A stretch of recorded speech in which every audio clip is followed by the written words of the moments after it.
All right, guys. Well, hi, everybody.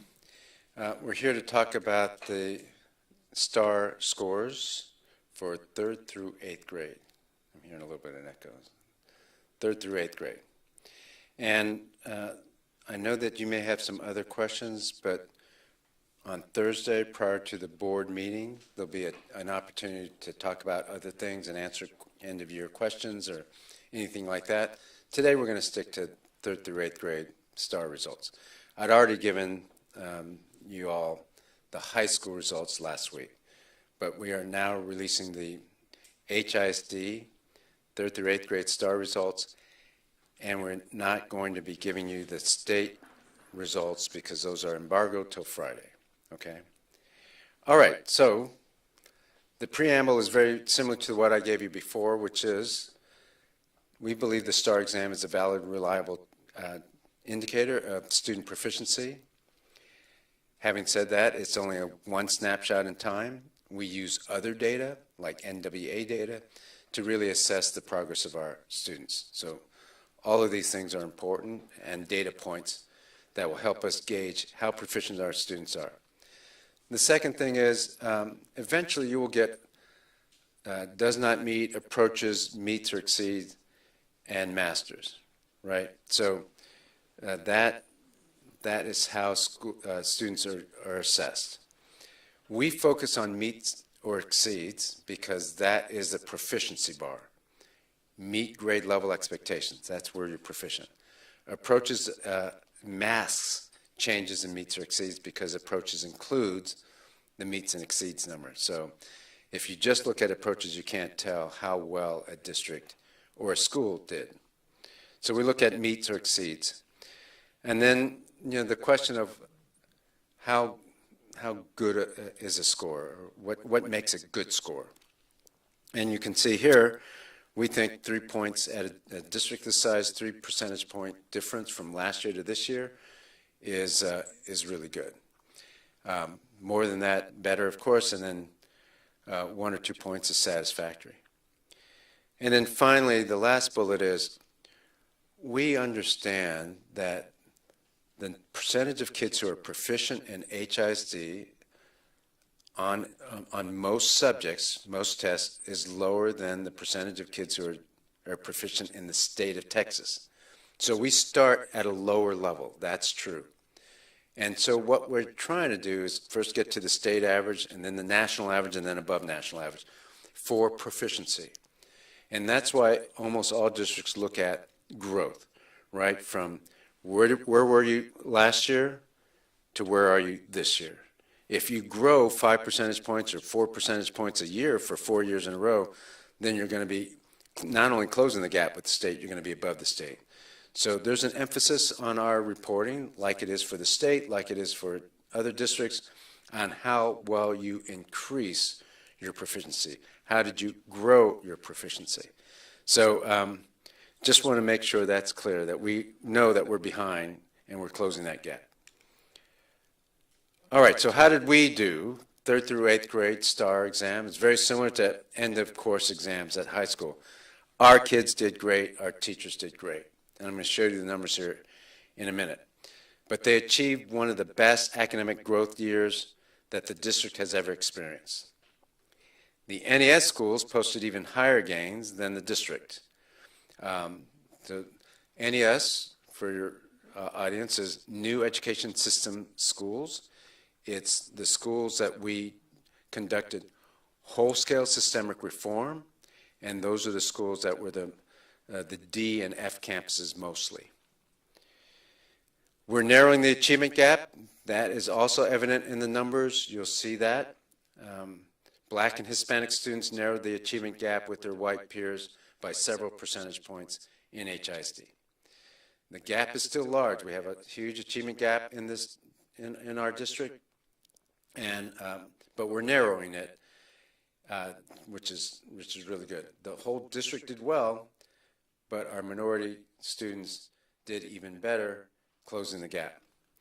So these results, the last thing I'll say by way of preamble before I give you the scores, is that these results far exceed expectations for year one growth. I knew we would get results, this level of growth even I didn't expect.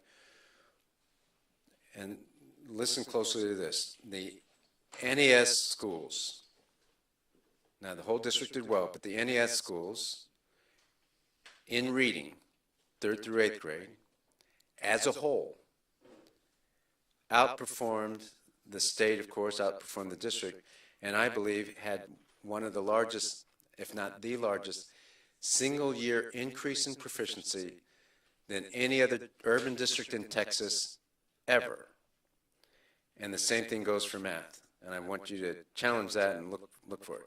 I'm talking about overall in reading and math, NES schools, in their increase from one year to another, had the largest single-year increase of any urban district in Texas ever. Now, let me just explain a little bit. It's like Simone Biles. If you say she had the best performance, all-around performance at the Olympics in this year, you can't then go back to 2012 and say, well, one gymnast beat her on the balance beam, her score on the balance beam. And then in 2017, another gymnast beat her score on the floor routine. Well, I'm talking about overall, score at, so you look at several different events. Overall, she did the best. Doesn't mean that she did the best in every single event ever. You follow me? So please keep that in mind when you're researching that claim I just made. All right. Let's talk about it then. Whoa, sorry. That's somehow.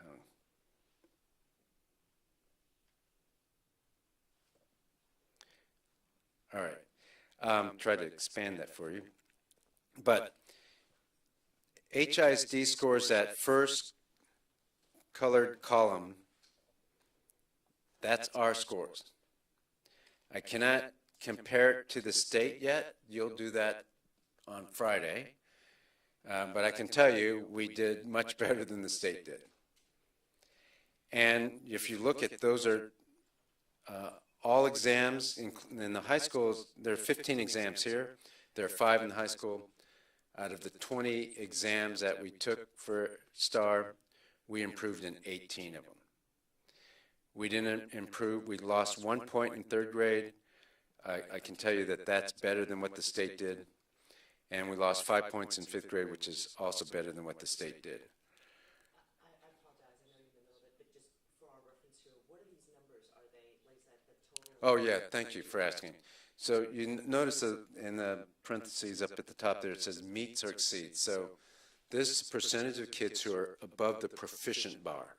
So here's 41% of the students were proficient, met the meets or exceeds category in 23, and now 40%, 38 for 4th grade, etc. So the green color, the number in green or red is the improvement, the increase, the change, yes.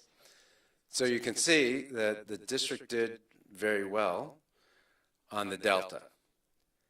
The NES schools, you see that second colored column, that's the delta for the NES schools. So the NES schools did twice as well as the non-NES schools. And you can see in NES, for example, 3rd grade, that the NES schools went up 3 points. The state went down more than the district went down.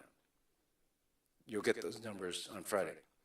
But it is already clear that this kind of growth that you see for our NES schools is just phenomenal. And same with math. So I'm sure you can find a school out there that did better in 3rd grade reading than the NES schools. I'm sure you can find a school that did better, or district rather, that did better in 4th grade math. But collectively, the whole thing for reading, I'm not sure you're going to find one. So I hope you research that claim. But the point here is that NES did better than our non-NES, and the whole district did better than the state and had a good year for achievement. So Yeah, let me finish and then I'll answer questions. So reading proficiency in all tested grades surpassed pre-COVID levels. HISD outperformed the state in rates of reading proficiency across all grades. So we outperformed the state in increase, in improvement. The growth in reading proficiency in NES schools far outpaced the rest of the district and state, including 8 percentage points gain in 5th grade and 10 percentage points in 6th grade. We're talking about the NES schools there. And then reading proficiency for our black students in HISD reached the highest level in 5 years. And then for ethnicity, if you look at our Hispanic students went from 38 meets and exceeds to 42. And our black students went from 34 to 41, which is a 7-point increase. So yes, they're below our other students, our white students, and below the state, but are closing that gap. A few percentage points a year, that's what we're looking for. And so the math also, the students did well in math, improved the number of students proficient in math at every grade level. At the same time, the state saw declines at every grade level. NES schools far outpaced the district and the state. And we saw double-digit gains in 5th and 8th grade. HISD's black and Latino students made 6- and 5-point gains respectively. So we did well. NES did better than non-NES, and our African-American and Hispanic students also grew and narrowed the gap. There's a huge gap, so we can't close it overnight, but narrowed the gap in this district. You can see this 32 to 37% for Hispanic students, 22 to 28% for our black students. So yeah, we were very low, but now we're moving up, moving back up. Who's got the first question?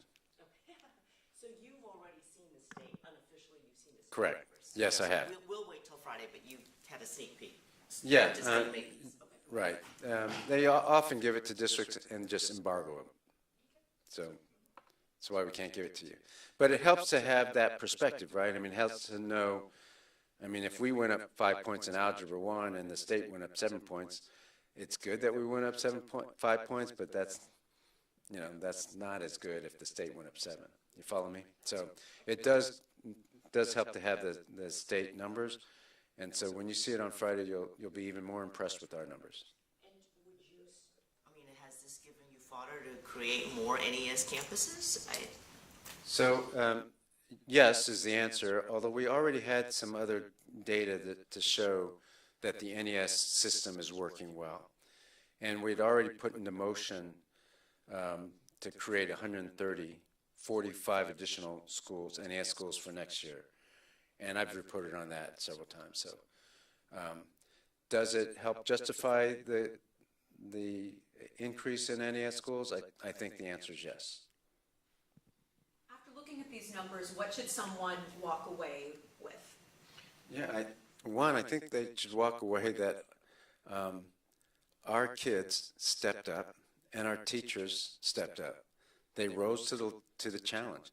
There's no question it was a tough year with all the changes, with, you know, some of the higher expectations and rigor.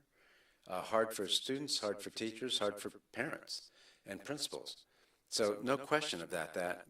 But I hope you see from the data, most of our kids and, you know, and our teachers took it in stride, buckled down, and did what needed to be done.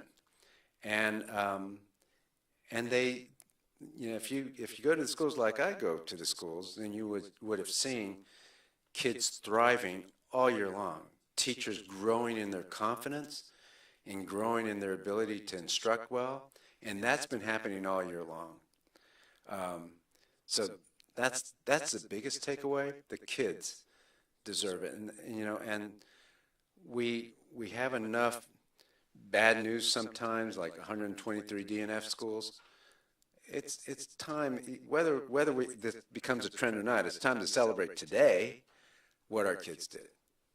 Is there something specific that you can point to that you think caused these increases in specific subjects like reading and math? Yes, I think there's no question there was a clear plan, and that plan is called NES, and beyond NES we improved the quality of instruction throughout the district. And so number one is, what does that mean? What does it look like? We explained what it meant. We explained what it looked like. We trained principals. We were in the classrooms coaching teachers up, and that we did across the district. With regard to NES, it's the whole-scale systemic reform that the NES model brings. High-quality curriculum, differentiated instruction, high-quality instruction, learning coaches, teacher apprentices, more supports, higher pay to draw the most experienced and their most effective teachers. Those sorts of things made a difference. With these results, what would you say about anyone doubting? Look, it's okay to doubt, and it's all right for people to question. I'm hoping there'll be some slightly different questions, though, right?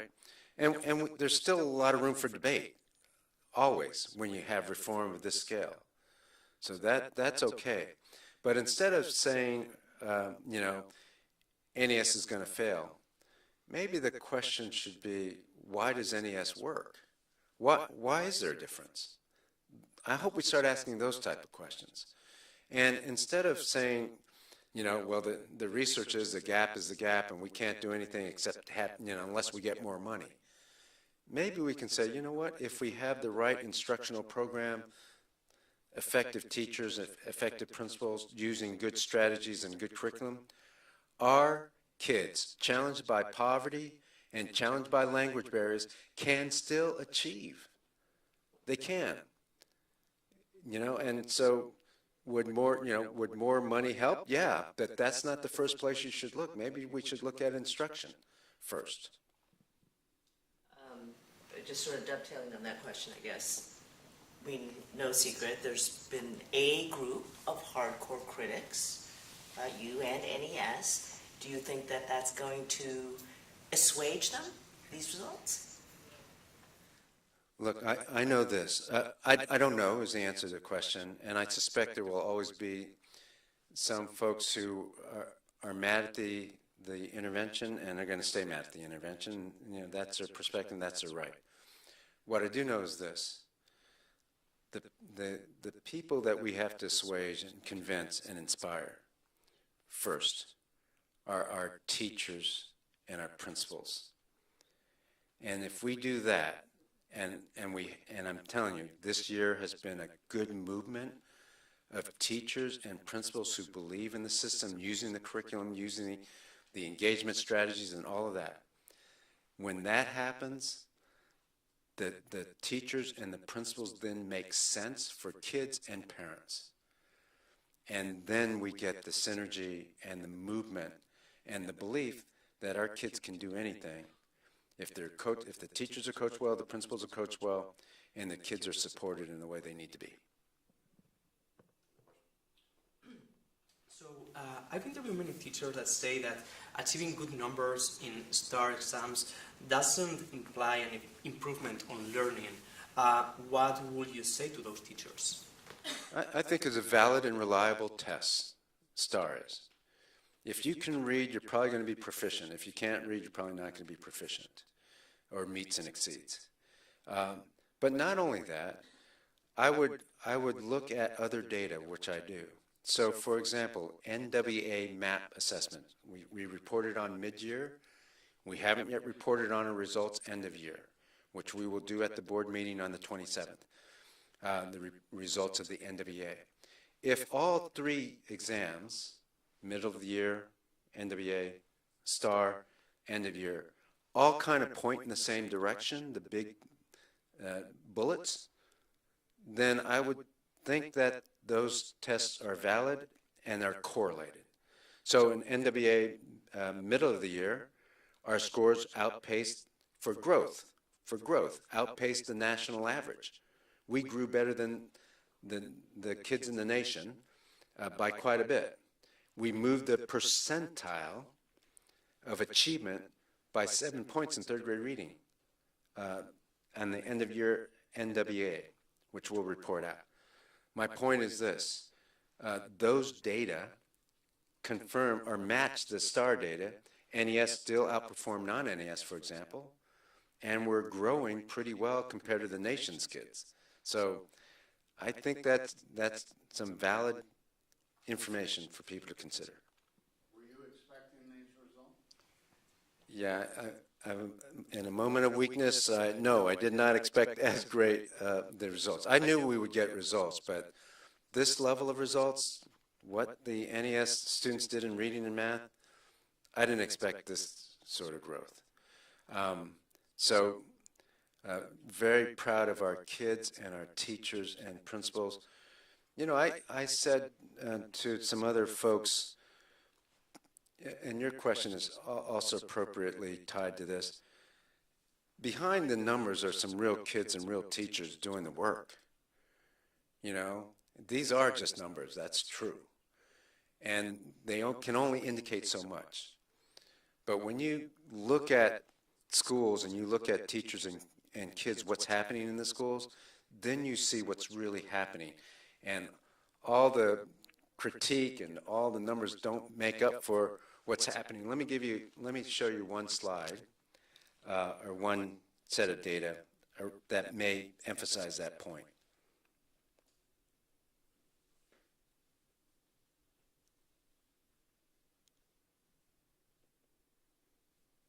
No, not this one, sorry. Sorry, let me get it. I got it right here. While he's looking, do you know roughly the total student population for 3rd through 8th in HISD?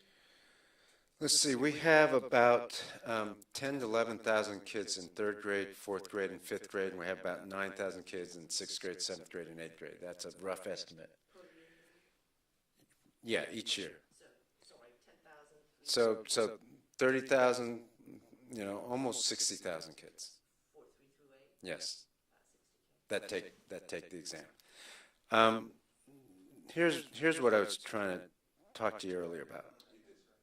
Oh, it's unplugged?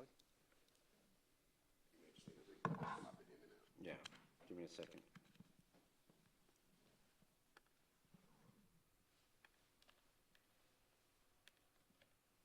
There we go, hold on. Give me a second, guys.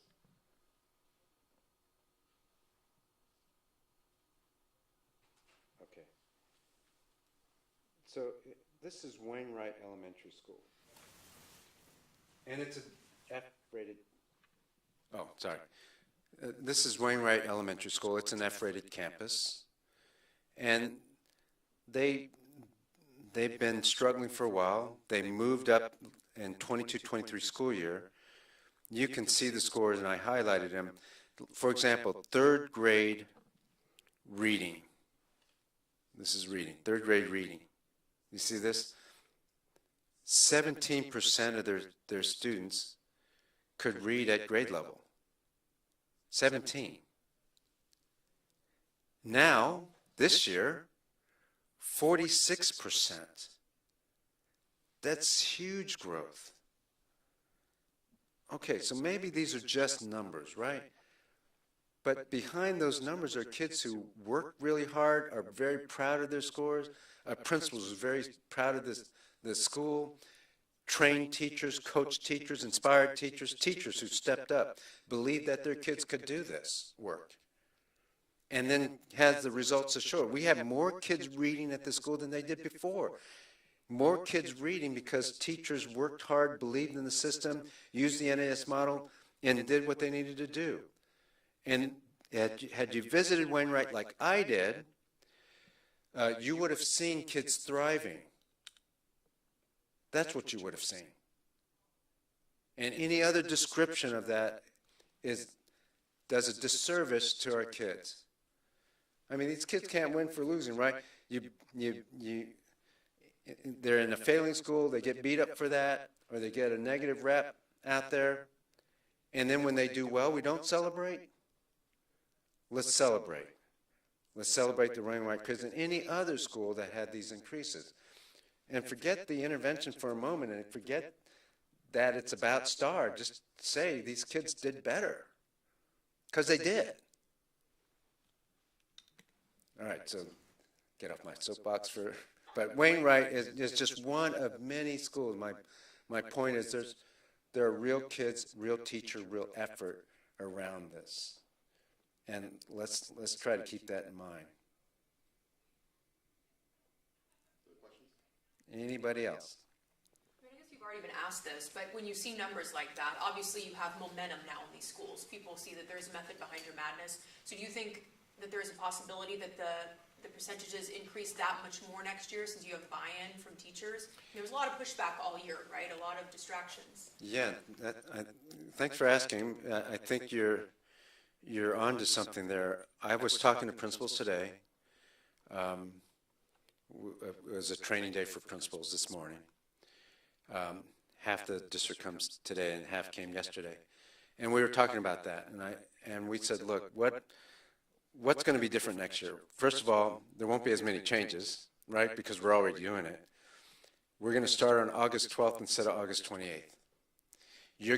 We have the principal staff that we now know are instructional leaders. They're sitting in this room, and they'll start with us in August. We'll have the teaching staff, some who've left on their own, some that we've moved out, that are more bought in to what we're doing. We will start on August 12th running. We won't take 3 or 4 weeks to get used to engagement strategies, the NES model, what does it even mean to be this and that. We won't have that. We'll have many of the procedures already in place. Yeah, we're going to have a stronger year next year. All right. Thank you, everybody. Appreciate your time.